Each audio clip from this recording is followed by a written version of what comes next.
It's still the Women's Series, and of course, today we're talking about marriage. You heard me right. We're talking about marriage.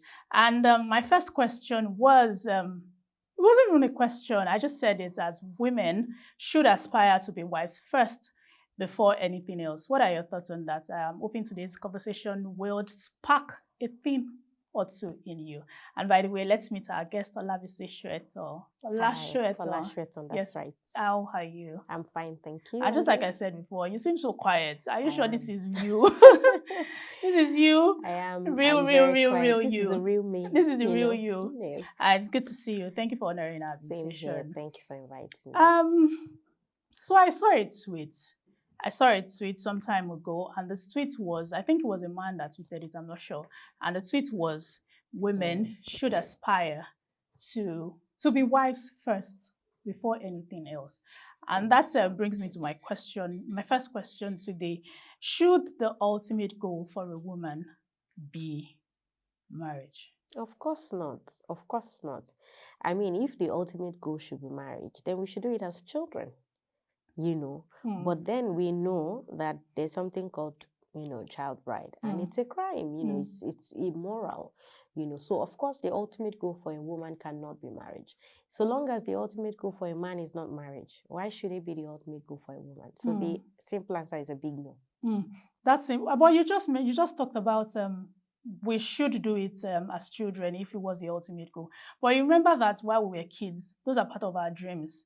I mean, I remember that when I was little, all I knew was, let me do this, let me go to school. After that, I'm getting married to my Prince Charming. And I was looking forward to that, right? But now as time changes and you begin to see life differently and you feel like you need to get certain things right before you get to that point. However, the society tends to, when I mean society, I mean man-made, because who are the society or who is the society? Society comprises of exactly people. You and I, exactly, right? And these are man-made rules. Why should we live based off of society rules? Well, even before the rules, you said something about growing up, aspiring to marriage, but you know that you need to do some things, set some things right. But the thing is, while you're doing those things, marriage is still the ultimate achievement. So it's kind of like the crowning achievement. So a woman can go on to be amazing at her job, get good degrees, get promotions, be a boss. But then because she's not married, it's not even just people putting pressure on her. She feels as if something is missing because there's this fantastical story that she has grown up with that she needs a prince to complete her. And unless she has been found by that prince, then she's not fulfilled. So you would then ask yourself, who is the society that is putting pressure? Where is this propaganda from? And you'll find that we're all actually like culpable, like even with my own thoughts, with the way that I'm raising my child to believe that, okay, you know what, she has to, play as mommy and daddy, there has to be a man at their games and all. So we have to begin to also, as women, as we grow up, challenge our thoughts. I mean, I always say something, adulting is about growing up to say, okay, you know what are my values? What are my goals in life? And then asking yourself, who had this value that then made me pick it up? Who did this in my life that made me want to do it? Who was married that made me want to get married? Where did I watch? What are the things that I've, been conditioned by? And then begin to tackle them one at a time and begin to break them down so that you can find your own authentic self and desires. Do you see? So women go ahead to do great things, but unless they're married, even they feel incomplete. Do you see? Without any other pressure, she can be in a family where she's loved, accepted, nobody's asking, when are you going to get married? But she herself feels incomplete. I feel like some people would argue that. Some people will argue that because times are changing. And this is not me speaking for myself alone. Because I made a little survey and asked that, what would you, I mean, some people are of the opinion that I might not eventually get married. And this is not because I don't want to, but I mean, I'm fine. But you just said that it is the ultimate achievement. Does that mean that the life of a woman is solely revolves around the man? I mean, women make it so. Do you see? So I'm not saying that marriage is the ultimate achievement. I'm saying that women themselves believe, based on the lie that we have been sold by Nollywood, Hollywood, and all the woods in the world, that you have to find a prince. Somebody has to be beside you. You have to be rescued in love. Snow White and all of those stories. The prince has to Beauty come, and the Beast. And so women grow up, right? Even without anybody schooling them. Do you see? Love is contagious. Do you see? And so everybody is looking for a portion of happiness that belongs to them. And when we are looking for something, it can never be with you. Do you see? So what we need to be telling women is to actually understand that this thing you're looking for is with you. Do you see? So that when you say, oh, I'm okay, what in my experience with talking to many people is that a lady is okay. Oh, I'm fine. I don't even need to get married. But then I ask, would you feel the same when you're 40? And she's like, actually, maybe not. Why not? Do you see what I mean? So it's okay when you're 25, when you're 23. Oh, you're saying it based off of your present situation. But when you situation. start to think about your life, oh, your age, oh, this, oh, that, your biological clock, and then you're like, oh, not quite sure. So women say they don't mind. Then as they grow older, they begin to feel sort of like an internal pressure. Do you see? And these are the real issues. Do you understand? It's easy to, with society is not going to change. Do you see? With a snap of our finger. We are the ones that will change society by what we refuse to accept, to be pushed by, to be labeled by, to be defined by. Eventually, everybody then catches up with you. Do you see? But to expect that people will stop pressuring you, parents will stop asking when their ideologies haven't exactly changed. And what will change that ideology is at least one person standing, being fulfilled, being genuinely happy, being sure in their choice to wait, to not be defined by the marriage label. Do you see? When everybody then, understands that, this person, we have to follow our own timeline. Do you understand? So women actually, instead of waiting for society to change, to switch on them and say, you know what, we're not going to label you. Like that boy who tweeted, oh, we're not going to tweet again that women should marry first. I don't care. People are going to say what they want to say. Yeah. But the question you need to be asking yourself is, with you, what do you think? Do you need marriage? Do you need it to fill a hole inside of you? Are you looking for happiness outside of yourself? Do you need somebody to complete you? Because marriage doesn't do all of those things, unfortunately. And many people don't know. Do you see? So it's important that we actually begin to ask ourselves these questions so that we can find our authentic voice and ride with that. So that when pressure comes from outside, you don't assume that you want to stop it. You must then find a way to rise above it. I think you've kind of answered my last question, which of course is, how do we tend to, what exactly is the ultimate goal for a woman if marriage is not necessarily the ultimate goal? However, we'll get to that point. But let's quickly talk about the success of a woman. Okay. Right? We're in this age and time where women are they're not taking no for an answer. They're stepping up. They're becoming more. And this is inspirational. This is powerful. This is what we want to see. This is the equal world we really want to see. It's just for, again, the society to see us for who we are, right?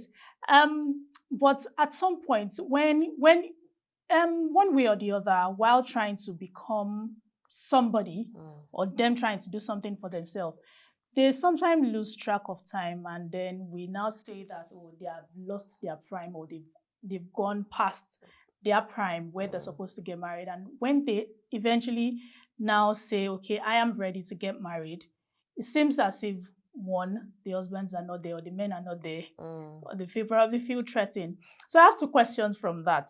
One will be, do you think at that point women are missing their priorities?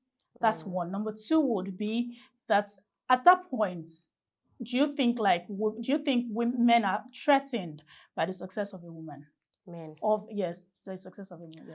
First of all, I don't think that a woman has to sacrifice anything to get something. You can have it all.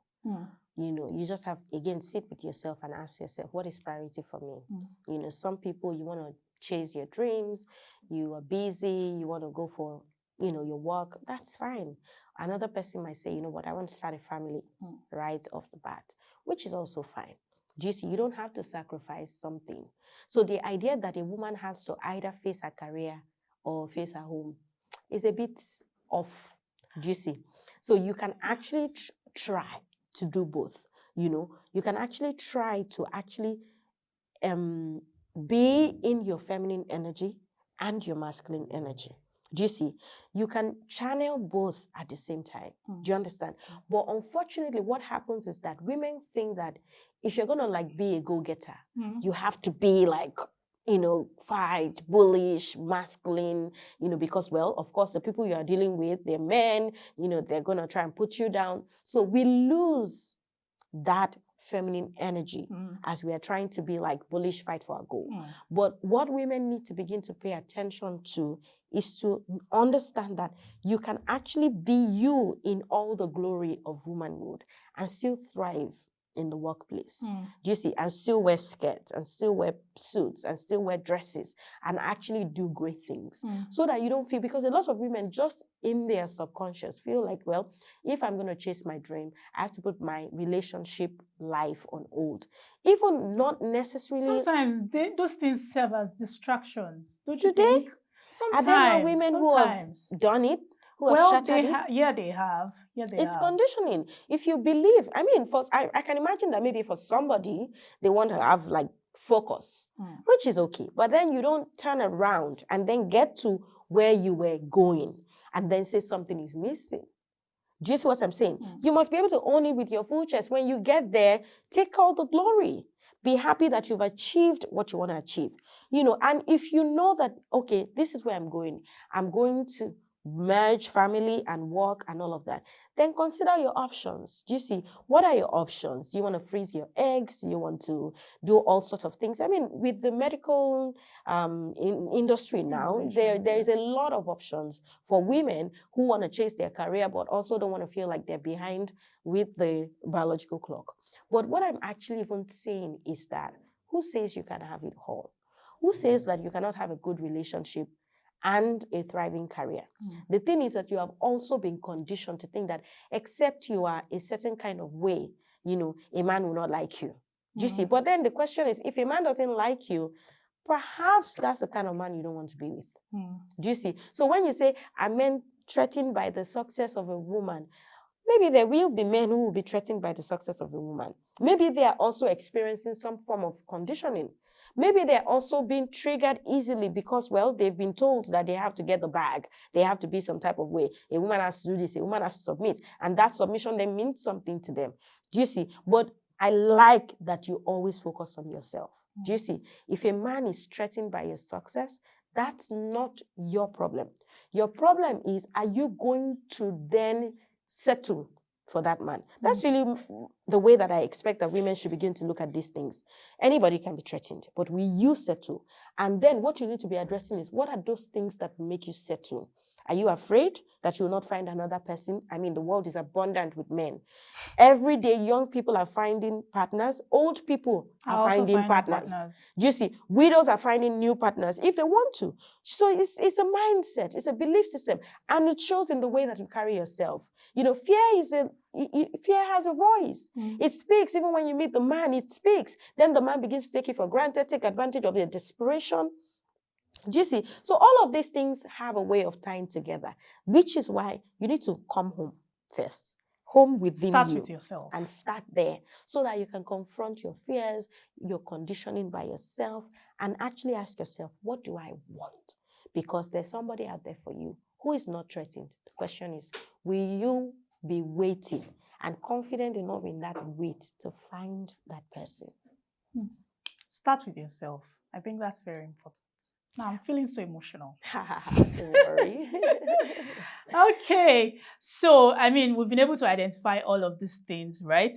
The next thing would be, just like I said earlier, what should then be? Okay, the ultimate goal of a woman should be yourself. I mean, start with yourself. What do you want? Identify that with yourself.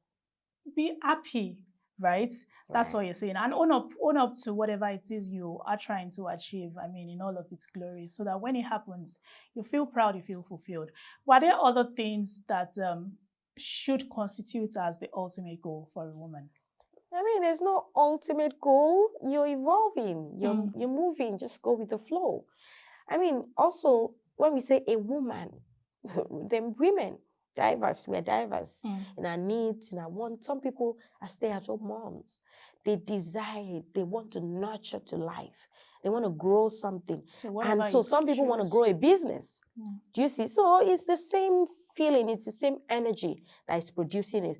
And we're going to both pour into it passion. Do you see? So when you say ultimate goal, I'm not really sure that I subscribe to that. There should be some ultimate goal that we then pin on every single person. It doesn't work because we're different. It's for you. What do you want in life? When you observe yourself, where does your passion lead you to? Where does the voice of God within you push you towards? What is it that you desire, that you want to do? Do you understand? So for everybody, it can be different. Some people can say, I want to be a wife. And we can't shame them for that. It's fine. If you want to get married, you know that it's not because, oh, you know something's missing in you, but you want to be able to say, oh, I'm married, then you want to begin to start a family and stay at home, nurture that family. By all means, go for it. If you say you want to go for the career, whatever, go for it. Just make sure you're true to yourself so that when you then meet major milestones along the path of your desires, you can soak it in. And enjoy. Right. I think we've been able to identify all of this and clarify the myth around the ultimate goal for a woman. So at the end of the day, there is no ultimate goal for a woman. Just find whatever works for you. Be happy and choose your path right. Lastly would be we're talking about biases. Lastly would be in your course of working as a marriage coach, what are the biases you would like to address today and say, okay, let us stop it. Let it not continue. Well, one would be that we are not accepting that culture can shift. Do you see? And so we have a generation of people where certain things have been conditioned to be specifically a woman's job and a man's job. But then we are in a season when in a world where actually, take for instance now, let's say with our ancestors, men actually went out to hunt, to work, to do stuff. And so it made sense, in defense of our ancestors, that they would say that, not even they would say that the women will feel compelled to stay at home, prepare the dinner, make sure that there's food, there's clothing, the children are okay. Because, well, the men are doing their part. Do you see? But then we've come to a world where it seems as if survival is now different. Do you see? Where actually you actually need basic skills like cooking skills, laundry skills, arrangement and stuff as a human being now. Do you see? But I find that people are willing to move from that place. So you find that women go to work, bring in the food, but also get to be the only one to make it. Do you see? That's a major one, and it's a major challenge in marriage. So what I would like is that men actually wake up to the fact that, you know what, actually, women are more willing to support you now, to actually even, in some families, you may even find that the woman is earning more. Do you see? Not because she works in a great place, but because she has the capacity. If we're looking at the doing, some women are more driven in terms of career, business than some men. And it's not a crime to be a man who is not so driven to achieve this, to be a man who would rather actually be home and take care of the children, to be a man who would also be complementary, not necessarily competing to be the highest earner. Do you see? So that you can begin to take it in that it's possible, and then your eyes can begin to see. You don't go out together at the same time, come back at the same time, tired, and then you ask, what am I eating? Now, it's not a crime that the woman would make the food. Sometimes you have families where, the woman cooks better, and it's okay. Do you see? So it's not a crime, but it makes you you then lack empathy because you're not thinking in a particular direction. You're not able to connect with the empathetic side of you to say, okay, actually, we're both tired.